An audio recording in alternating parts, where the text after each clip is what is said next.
안녕하십니까.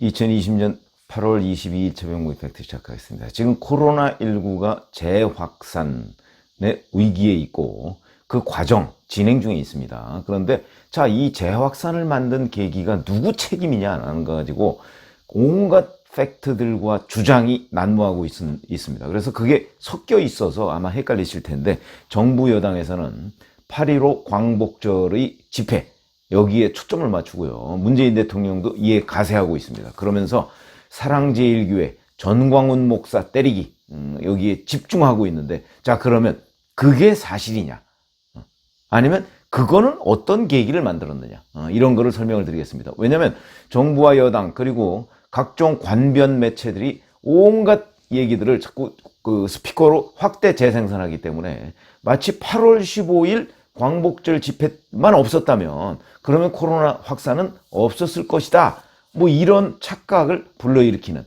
그런 사실들이 지금 광범위하게 퍼져 있습니다. 그러나 그건 사실이 아닙니다. 그게 왜 사실이 아닌지 그걸 말씀을 드리겠습니다. 보면 어제 국무조정실이 바로 정부 여당 또는 민주당하고 지금 그 맥을 같이 하는 그런 주장을 그대로 하고 있습니다.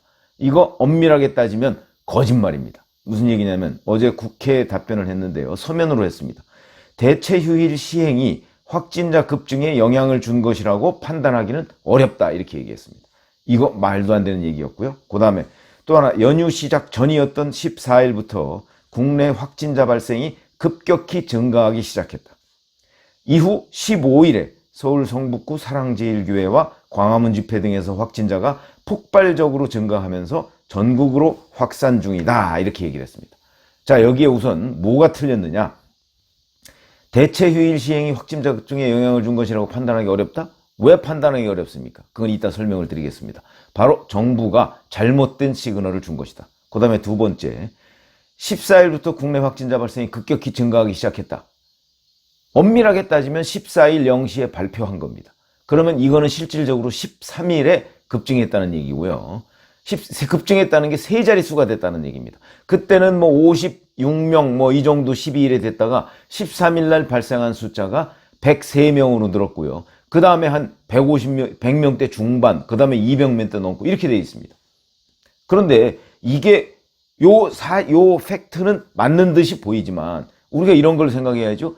코로나19는요, 잠복기가 있습니다. 잠복기가 평균 5.2일이고요. 보통 길게는 14일까지 갑니다.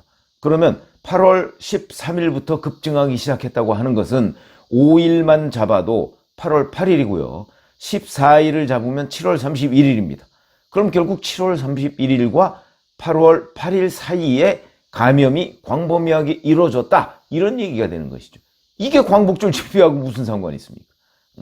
그러니까 이게 마치 뭐 감염되면 금방 발병하는 것처럼 지금 국무조정실이 상황을 호도하고 있는 것이다.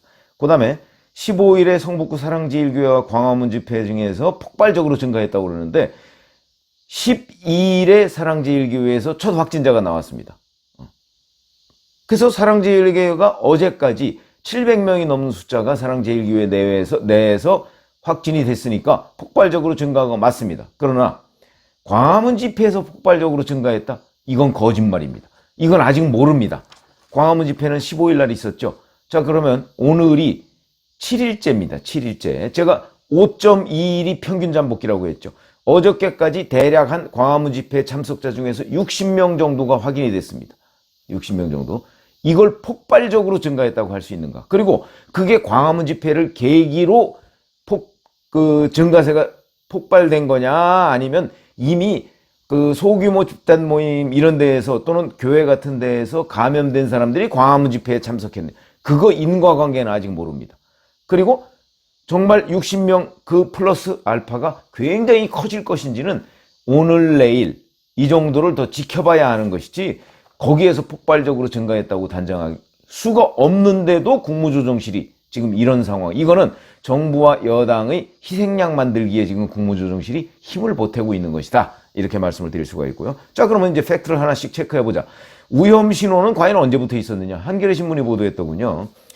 이 기초감염 재생산 지수라는 것이 있습니다. RT. 이게 1이면 한 사람이 다른 한 사람을 감염시킨다는 얘기고요. 1이 넘으면 한 사람 이상을 감염시킨다는 얘기고 1 밑으로 떨어지면 한 사람 이하를 감염시킨다는 얘기입니다. 그러니까 1.0이라는 지수가 굉장히 중요하다. 그러면 서울시 시민건강국 자료인데요. 6월 첫째 주에는 1.03이었습니다. 한 사람이 다른 한 사람보다 조금 더 감염을 시켰다는 얘기죠. 이게 5주간 1.0 아래로 떨어졌습니다. 그러면 이제 코로나19 확산세가 굉장히 줄어들고 있었다. 그러니까 6월 첫째 주부터 5주간이면 7월 첫째 주까지입니다. 이때까지는 코로나19 이 감염 재생산 지수라는 것이 1.0 이하였으니까 뭐 0.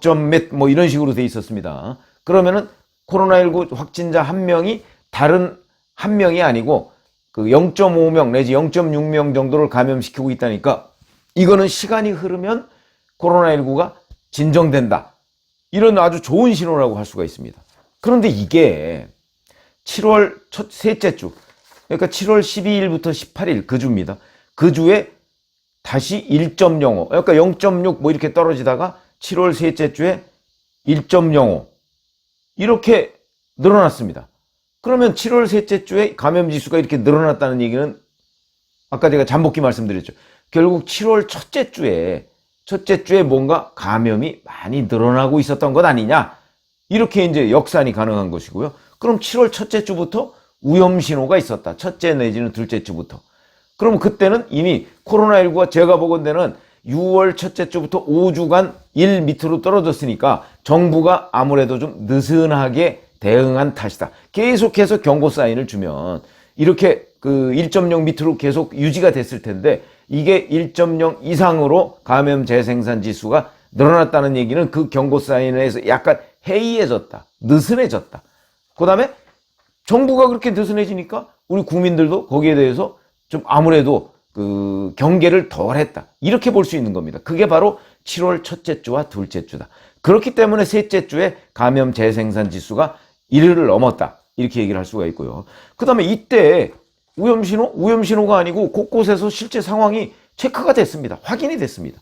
예를 들어서 강남구 역삼동의 V빌딩, 그 다음에 엘골 인바이오, 할리스커피 선능력점, 유한 DNC 사무실, 신일 유토빌 오피스텔, 골드 트레인, 이런 게 이제 강남이고요. 종로, 강서, 관악, 송파, 경기, 포천, 이런 데 등에서 곳곳에서 소규모 집단 감염이 이루어지고 있다는 게 다 확인이 됐습니다. 확인이 됐으니까 사실 감염 재생산 지수가 1.0이 넘었겠죠. 이렇게 확인이 됐습니다. 그래서 심지어 이렇게 되는 과정에 이제 7월 하순을 맞이한 겁니다. 그래서 이제 7월 넷째 주에는 이때는 이제 휴가 가고 이런 것들이 있죠. 7월 넷째 주라는 게 7월 19일부터 25일인데 휴가 가고 이러니까 실제 검사 개체 수 자체가 굉장히 줄어들었습니다. 그러니까 당연히 이때는 그 숫자가 안 나오겠죠. 그러니까 이때는 0.63 감염 재생산 지수가 이러다가 8월 둘째 주에 1.44로 뜁니다. 이 얘기는 무슨 얘기냐? 7월 휴가철에 대규모 감염 또는 소규모 집단 감염이 꾸준히 이루어졌다. 이런 얘기가 되는 것입니다. 그런 얘기가 되고요. 자, 그래서 이런 교회로 인한 감염자 이거 마찬가지고요. 그 다음에 휴가철 소규모 모임 이런 것들이 다 확인이 됩니다. 어떻게 확인되냐면 실제 7월 21일에 국무회의에서 정세균 국무총리가 자, 코로나19로 인한 피로감 이런 것들을 해서 국민들한테 휴식을 주기 위해서 8월 17일을 임시공휴일로 지정한다. 그래서 15, 16, 17 요렇게가 사흘간 공휴일이었습니다. 다 그때 즐겁게 지내셨을 텐데 그때도 집에 있어라 이렇게 돼야 되는데 그렇지가 않았습니다. 정부의 정책이 그렇지가 않았습니다. 정부는 나가서 영화도 보고 공연도 보고 해라 그러면서 할인 쿠폰을 어마어마하게 뿌려댔습니다. 확산의 계기죠. 그 다음에 임시공휴일 지정. 그래서 임시공휴일 지정이 뭡니까? 그때 할인 쿠폰 열심히 쓰라는 거 아니겠습니까?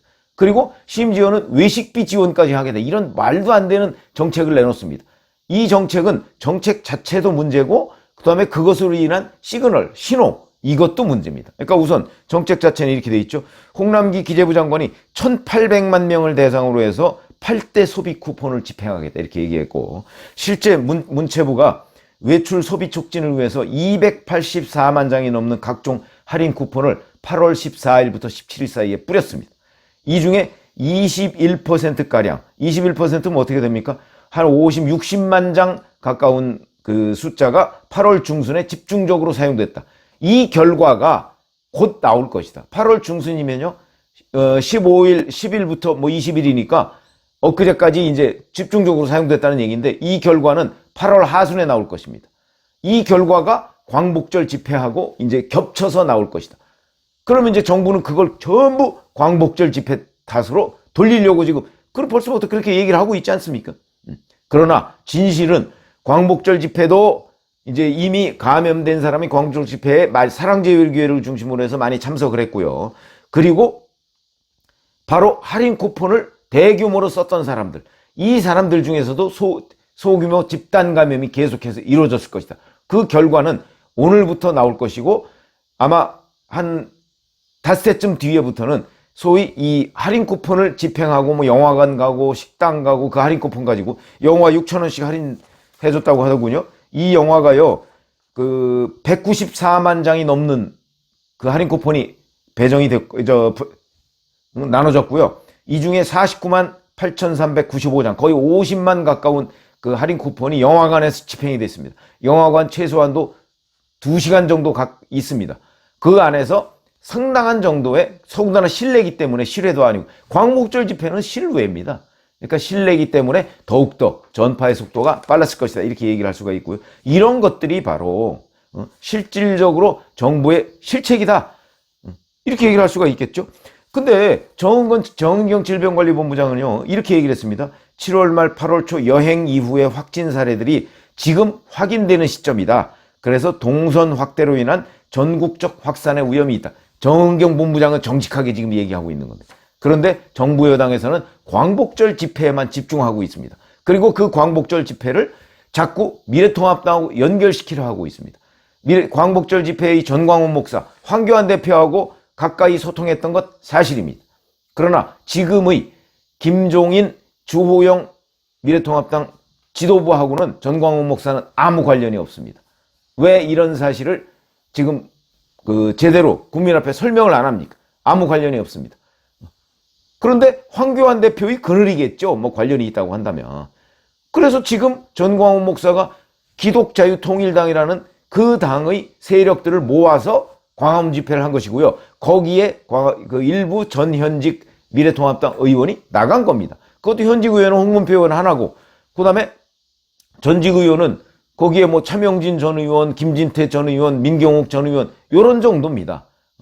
뭐 그런 사람들이 돌아다니는 걸 당에서 어떻게 막겠습니까? 그런데 그거를 미래통합당 전체하고 자꾸 엮으려고 하고 있다. 어불성설이죠. 저거는 기본적으로 기독자유통일당, 그거는 전광훈 목사와 김문수 전 경기도지사가 주도하고 이번 4월 총선에도 참여를 했던 정당입니다. 그 당 주도로 지금 이루어진 집회다.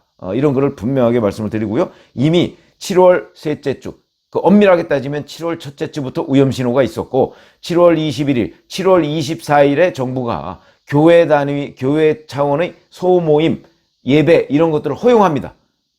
이런 데서부터 배착이 있었고, 휴가철 제대로 관리를 못했던 점, 그런 것들이 근본적인 원인이고요.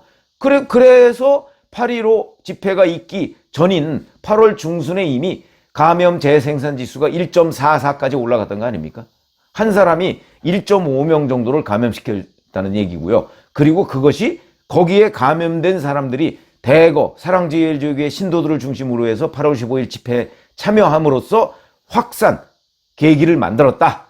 거기에 플러스 알파 정부의 소비 쿠폰이 이때 집중적으로 적어도 60만 명 이상이 영화관, 외식, 식당 뭐 이런 데를 가서 할인 쿠폰을 썼기 때문에 이것도 급격하게 늘리는 계기를 만들었을 것이다. 그러나 광복절에 얼마나 확산이 됐느냐, 그리고 정부 할인 쿠폰으로 인한 그 감염자가 얼마나 늘었느냐, 그런 것은 다음 주, 이번 주말과 아마 다음 주 초쯤에 또는 다음 주말까지 이 기간 동안에 그 감염자 수가 폭증할 텐데, 폭증할 가능성이 매우 높죠. 이거는 광복절 집회 탓만은 아니다. 정부 할인 쿠폰, 여기에도 원인이 있을 것이다. 그러나 그거는 분석이죠. 팩트는 아닙니다. 과연 광복절 집회로 인해서 몇 명이 됐느냐 하는 거는 그 자리에 나간 사람, 근데 나간 사람이 이미 감염된 상태에서 나간 사람도 상당히 있을 것이다. 이런 관점에서 본다면 정확하게 분류는 어렵다. 근데 정부는 그걸 자꾸 몰고 가고 그걸 미래통합당하고 연결시키면서 문재인 대통령의 지지율이 일주일 사이에 폭등했습니다. 그거는 뭐 워낙 그 스피커가 막강하니까 어쩔 수는 없지만 적어도 진실이 어디에 있는지는 아셔야 되겠기에 제가 말씀을 드렸습니다. 감사합니다.